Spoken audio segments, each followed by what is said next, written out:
বলছি এবার আমাদের বেরোতে হবে, কেন গো? কারণ এবার সঙ্গীত শিল্পী আসবেন মঞ্চে। ও সঙ্গীত শিল্পী?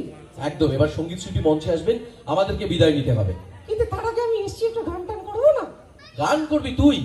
একটা চেষ্টা করি। আচ্ছা, ওনাকে একটা গান গাইবে, তোমরা কি বলো, শুনবে? শুনবে? বলো কি, তারপরে মানে কি গাইতে কি গাইবে আমার কিন্তু দোষ নেই, ঠিক আছে? তোমরা সামলাবে, ঠিক আছে? আচ্ছা তাহলে কি গান গাই? কি গান গাইবি? এই সামনে একটা বউ দিকে দেখতে পাচ্ছি, দেখো পুরো টিয়া পাখি। টিয়া পাখি? কোথায় রে?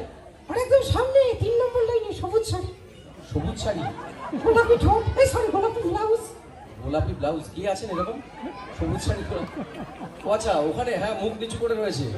আর কি যেন নাকে ঘুষি মেরেছে, মুখ নিচু করে রেখেছে। তাহলে নিশ্চয়ই কি একটা ছেড়েছে গন্ধ। এই, এই, তাহলে নাক নিচু করে রেখেছে কেন? মার খাবি কিন্তু। আচ্ছা তুই কি গান গাইবি সেটা বল। ঠিক আছে তাহলে গাইছি। আচ্ছা গা।